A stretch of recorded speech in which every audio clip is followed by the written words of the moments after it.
30 degrés à Cotonou et environ. Mesdames et messieurs, bonjour et toutes nos excuses pour le retard accusé. Voici les titres. Sur les axes routiers dans les marchés de Kloboto est devenu le moyen de déplacement le plus utilisé. Hugues Vingbe a fait le constat que nous vous invitons à suivre dans ce journal. Bientôt un système de vidéoprotection dans plusieurs villes du Bénin. Ce système de sécurité qui prend également en compte les frontières du pays est apprécié par quelques citoyens rencontrés dans la ville de Cotonou. Suivez-les dans cette édition. Et puis, un atelier sur le changement climatique à Porto Novo. C'est une initiative de l'Alliance des croyants pour la justice climatique, section Bénin. Le développement dans un instant.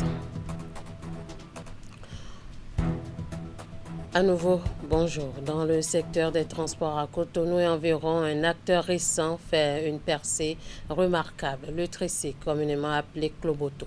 Aussi bien pour le chargement des marchandises que le déplacement des personnes, ce véhicule à mi-chemin entre la moto et la voiture est de plus en plus prisé par les Béninois pour la réalisation de leurs diverses courses. Constat au marché d'Antokpa et sur quelques axes routiers avec Hugues Vingbe et Henri Ganti. Organisé par l'Alliance des croyants africains pour la justice climatique. Ici, au marché d'Antokpa, les va-et-vient des tricycles, comme vous pouvez le constater, s'enchaînent au rythme des transactions. Ces engins de forme peu conventionnelle s'imposent aujourd'hui comme une solution privilégiée en ce qui concerne le transport de marchandises.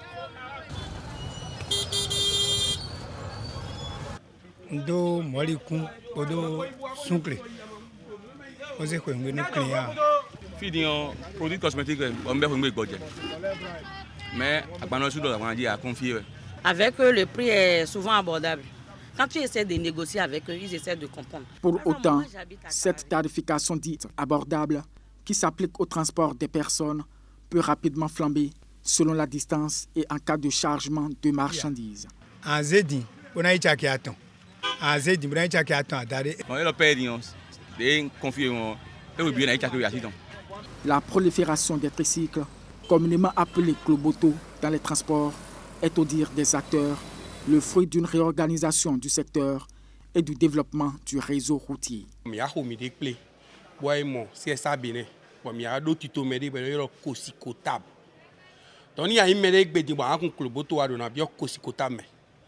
Ali, Ali Madea, Missing Bondia, Ali, Mimon Bokloboto, et deux chances pour ces bons filets. Mais aussi, un vent de révolution souffle-t-il sur le secteur depuis l'avènement d'entreprises innovantes. Application de l'EWA, il nous communique les clients et on travaille avec les clients souvent. En dehors des chargements de biens, les Kloboto livrent une concurrence sans merci au Topa Topa, leaders incontestés des transports en commun. Je préfère Kloboto parce que là, ça protège contre le soleil. Les émigrants, les autres sont trop. Moi, j'aime pas trop ça. En plus, l'autre là, il y a trop de monde et des senteurs que j'aime pas trop. C'est un peu ça. Souvent par jour, si je travaille bien, je peux gagner 20 000. Si l'expansion des tricycles est une évidence sur le marché, le secteur n'est pas pour autant à l'abri des difficultés. Ces derniers sont notamment liés à la répression policière, à l'indélicatesse de certains clients et à l'exigence de force physique pour le chargement des biens. Le téléphone portable est depuis quelques décennies un outil indispensable au quotidien de presque toute personne. Un appareil électronique devenu indispensable pour la communication et bien d'autres besoins. Mais dans le cadre de l'utilisation des téléphones portables, principalement pour les appels, quels sont les différents modes qu'utilisent entre la sonnerie, le vibreur ou le mode silencieux? La question est posée à quelques citoyens rencontrés à Cotonou et à Bomekalavi. La réponse dans ce reportage signé Candide Rouentor, Jocelyn Barika.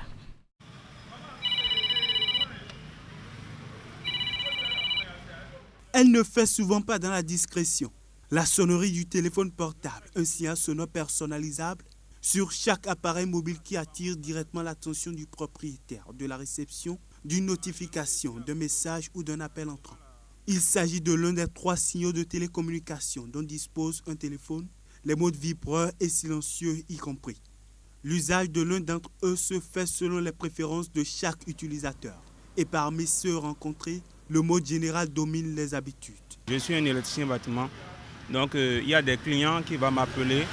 Donc si mon téléphone est en mode silencieux, je ne pourrai pas prendre l'appel de ces clients ou bien prendre l'appel de mes proches ou bien de ma famille s'ils sont peut-être en difficulté ou pas.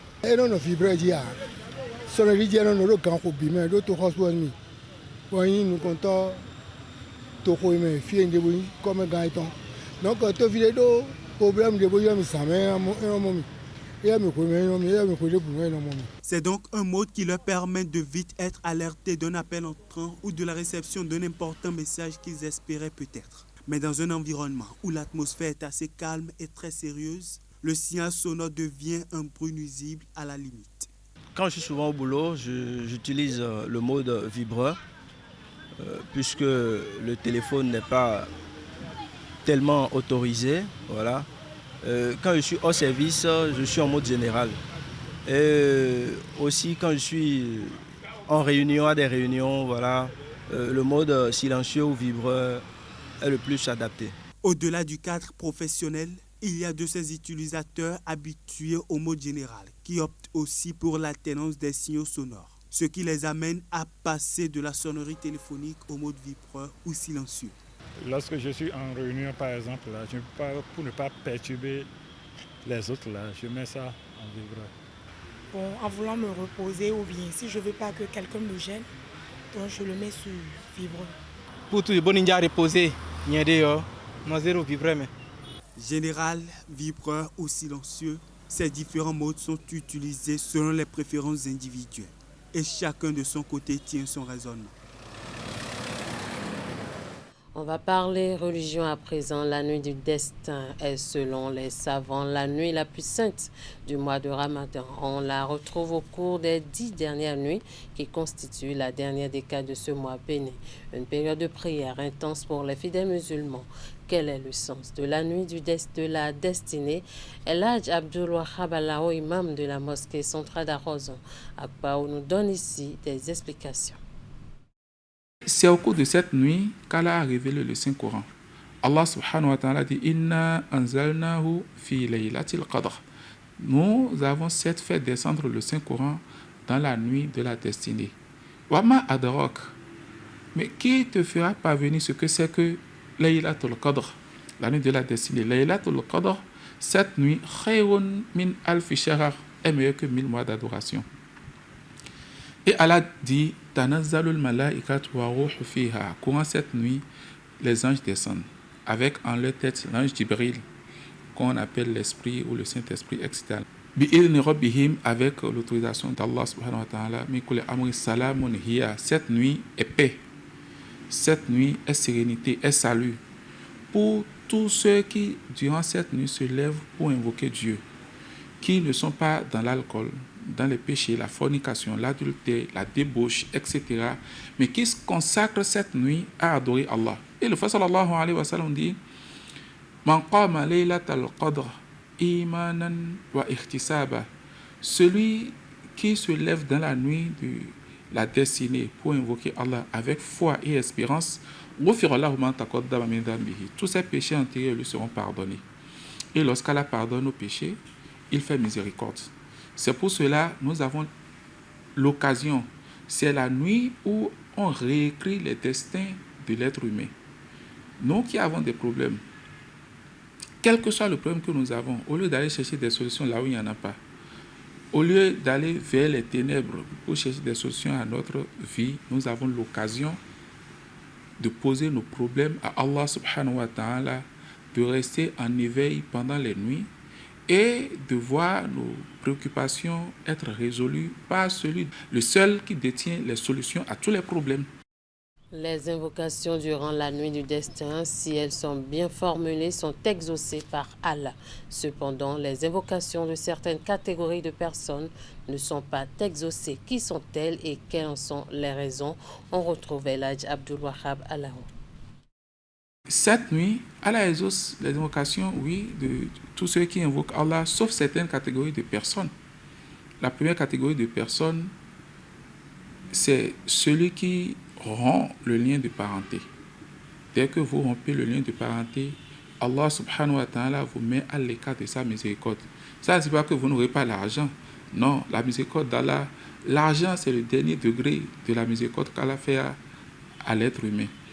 Et ensuite, celui qui désobéit à ses parents, ses pères et mères, alors que ce sur quoi il invite n'est pas quelque chose d'illicite. Et nous avons la jeunesse d'aujourd'hui avec leur caractère, leur morale, etc. Et parfois même se querellent avec les parents, prennent des parents pour des ennemis. Et là où c'est pire, il y a certains hommes dits peut-être de Dieu qui trouvent que c'est ta maman qui est une sorcière qui est en train de te faire une grecque, c'est ton papa qui est derrière ton malheur. Et les enfants prennent cela. Allah dit, vous êtes à l'écart de ma miséricorde jusqu'à ce que vous ne reveniez sur de bons sentiments. La troisième catégorie qu'on pourrait citer, ce sont des gens qui restent en querelle. Ils restent en querelle et pendant plus de 3 jours. Le musulman ne doit pas quereller son frère pendant plus de 3 jours. C'est normal que quelquefois on ne puisse pas contenir sa colère, son état d'âme. Mais la première journée, la deuxième, ou plus la troisième journée, tu pardonnes, tu as un cœur. Le musulman doit avoir un cœur léger. Le musulman doit avoir un cœur léger. Et la quatrième catégorie de personnes qu'on pourrait aussi citer, c'est celui qui implore Dieu dans cette nuit-là, mais avec un cœur distrait. Tu ne peux pas vouloir aller dans le palais divin et tu es distrait, tu es sur ton smartphone, et tu viens à la mosquée peut-être pour prier, mais c'est avec, tu es en même temps sur les réseaux sociaux en train d'écrire avec une grecque, tu es distrait, etc. Tu n'es pas là pour Dieu, tu es là pour autre chose. Si le problème que tu amènes est réellement sincère, tu as le devoir de te concentrer à l'adoration d'Allah subhanahu wa ta'ala. Au cours de son conclave du mercredi 4 mars dernier, le gouvernement béninois a annoncé son intention de déployer dans 5 villes et frontières du pays un système de vidéoprotection. À Cotonou, cette décision, dont les mobiles sont d'ordre sécuritaire, suscite déjà des réactions au sein de la population. Entre excitation et espoir d'une meilleure lutte contre l'insécurité, quelques citoyens se prononcent. On va suivre. Je trouve que ça va réellement nous protéger, ça va éviter les vols, les braquages, des trucs comme ça. Je trouve même qu'on va circuler pleinement, genre la nuit, on n'aura pas de soucis. Parce que quand on veut sortir la nuit, maintenant on dit, je ne sais pas qui je vais rencontrer, je dois cacher mes téléphones, je dois faire ceci, je dois faire cela. Mais je trouve que quand il va faire ça maintenant, on peut circuler librement. Là, on n'aura pas de soucis. Mais je veux aussi lui dire de mettre ça aussi dans les zones aussi reculées, pas seulement dans les grandes villes, parce que je trouve que là-bas c'est plus risqué qu'ici en vrai. Et ce que je pense que c'est une très bonne idée, parce que ça met à l'aise la population, on sent une sécurité dans le pays, donc du coup, je pense que c'est une très bonne idée. L'imagination de placer les caméras dans les points stratégiques du Bénin est une très bonne chose, puisque aujourd'hui, nous savons que le gouvernement se bat dans le cadre de diminuer un peu les vols, les accidents de circulation et autres. Mais suite à nos conduites, nous sommes des personnes, nous sommes des Béninois très durs de la tête, excusez-moi le terme, de façon où l'on voit le feu rouge et l'on brûle ces feux. Cela pourra toutefois permettre à l'État de vite assimiler même les voleurs et autres. Moi d'ailleurs, toute initiative venant de ce gouvernement, c'est quand même quelque chose à saluer. Parce que vraiment aujourd'hui, on peut quand même flatter l'ego du Bénin ailleurs et partout dans le monde. Avoir cette idée, je pense que ça met encore nos citoyens en sécurité et ça donne encore une autre idée de développement à notre nation. Les autres pays verront que nous aussi, on est en train de nous développer. Là, il y aura plus de partenariats, ça permettra aussi l'avancée de certaines choses. C'est pour notre bien, c'est la sécurité de tout au peuple béninois. S'ils font ça, ça va nous faire beaucoup du bien. Notre invité JT de ce jour, c'est Hugues Vingbe, journaliste à la rédaction de Canal 3. Avec lui, nous allons décortiquer le projet de décret portant statut de l'artiste et des professionnels de la culture en République du Bénin, adopté en Conseil des ministres du 4 mars 2026. Hugues, bonjour. Bonjour Esther. Alors que prévoit ce document au profit de l'artiste béninois? Alors, le décret numéro 2026-056 du 4 mars 2026 fixe les règles applicables au statut juridique, social et économique de l'artiste et des professionnels du monde culturel. Le texte définit de ce fait les droits et libertés de l'artiste. La liberté d'association, les artistes et professionnels de la culture ont le droit de constituer librement des associations de leur choix. Nous avons ensuite la liberté de travail, la liberté d'entreprise et la clause de conscience qui suppose que les artistes et les professionnels de la culture ont le droit au libre exercice de leur activité sans aucune forme de discrimination. Certes, cela s'exerce conformément aux dispositions régissant l'ordre public, les droits, l'honneur et la réputation d'autrui. Ensuite, nous avons le droit à la négociation collective qui s'applique aux associations d'artistes. Le décret prévoit que ces regroupements d'acteurs culturels dont la légitimité et ou la représentativité est établie participent à la détermination des normes conventionnelles organisant les relations de travail dans leur domaine d'activité. Mieux, elles prennent une part active à tous les aspects du dialogue social. Enfin, le droit d'auteur qui se voit être reprécisé, l'artiste dispose de son ouvrage dont il est à titre exclusif le propriétaire. Ce droit s'exerce à l'égard de tous conformément aux normes en vigueur en République du Bénin. Alors, en dehors des droits et libertés, le décret fixe également les relations entre les artistes, les professionnels de la culture et leurs partenaires. En effet, Esther, le document donne en premier lieu un sens formel au concept de présomption de contrat de travail en milieu culturel, de contrat collectif et de cessation des droits d'un artiste-interprète. Est ainsi présumé être un contrat de travail, tout contrat par lequel une personne physique ou morale s'assure en contrepartie d'une rémunération le concours d'un artiste ou d'un professionnel dans le cadre d'une activité, dès lors que cette personne identifie le lieu et les horaires de la prestation. Quant au contrat collectif, il s'agit tout bonnement de celui-là qui regroupe plusieurs artistes en vue de la présentation d'un spectacle déterminé ou de l'exécution collective d'une œuvre artistique. Cette typologie de convention doit indiquer nominalement chaque artiste et fixer sa rémunération à titre individuel. Et derrière les relations entre l'artiste, les professionnels et leurs partenaires, le décret se penche a fortiori sur le cas des femmes et des personnes handicapées à l'égard desquelles toute forme de discrimination est prohibée dans l'exercice de leurs activités. Il leur est assuré le plein développement et le progrès au fin de leur garantir la création et l'expression artistique. Enfin, dans ce registre, les acteurs culturels dans leur globalité sont protégés contre les violences et le harcèlement. Et pour profiter de ce paquet d'avantages que vous venez de citer, il faut détenir un sésame. Eh bien, Esther, le décret instaure la carte professionnelle pour les acteurs du monde culturel.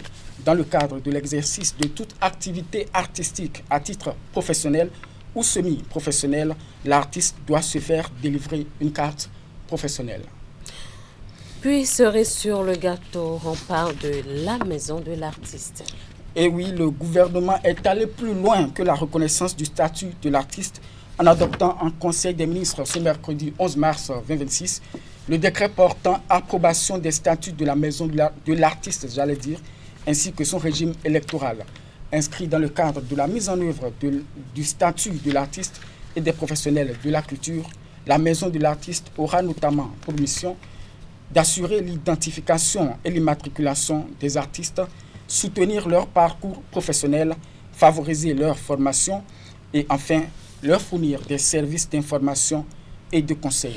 L'institution se veut également un cadre de représentation des artistes auprès des pouvoirs publics et des différentes institutions nationales ou partenaires du secteur culturel.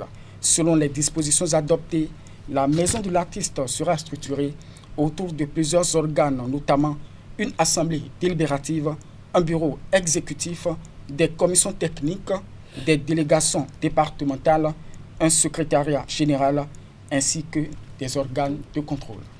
Merci beaucoup à vous, Hugues Vingbe. Merci pour ces détails sur le projet de décret portant statut de l'artiste et des professionnels de la culture en République du Bénin, adopté en Conseil des ministres du 4 mars dernier. Dans la suite de cette édition, la question du changement climatique préoccupe au plus haut point l'Alliance des croyants pour la justice climatique section Bénin. Et à cet effet, elle a organisé un atelier à Porto-Novo avec divers acteurs pour en débattre et retenir des actions pour lutter contre le phénomène. Le reportage.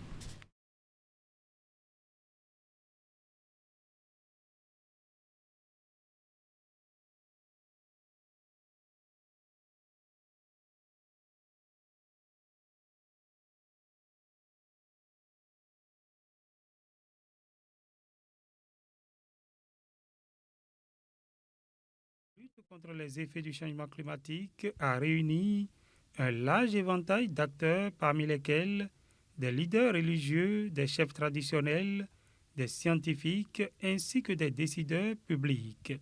La réponse au changement climatique doit être globale, concertée et inclusive. C'est précisément tout le sens de l'atelier qui s'ouvre aujourd'hui. Je suis très encouragé à voir tout ce groupe d'acteurs de foi mobilisés autour de la question du changement climatique. Je suis encouragé parce que, en tant qu'acteurs de foi, leur voix porte et va très loin. Donc, par eux, on sera en mesure de toucher toute la communauté et d'opérer les changements de comportement que nous voulons en faveur de la lutte contre le changement climatique. Et ce sera des actions durables. Le choix d'associer les leaders religieux à cette réflexion sur le changement climatique n'est pas anodin. C'est un atelier qui a un objectif transversal. Ce que nous espérons d'abord, c'est qu'à l'issue de la rencontre-là, les grands acteurs religieux, politiques, scientifiques que nous avons conviés à la réflexion puissent mettre dans leur agenda la lutte contre les effets néfastes du changement climatique comme un point très important de cet agenda. L'Alliance des croyants africains pour la justice climatique mise ainsi sur cette mobilisation pour renforcer la protection des populations face au changement climatique. Et voilà qui boucle cette édition. Merci de nous avoir suivis. Merci à toute l'équipe de rédaction, de réalisation et de diffusion. Passez un très bel après-midi en compagnie des programmes de Canal 3 Bénin.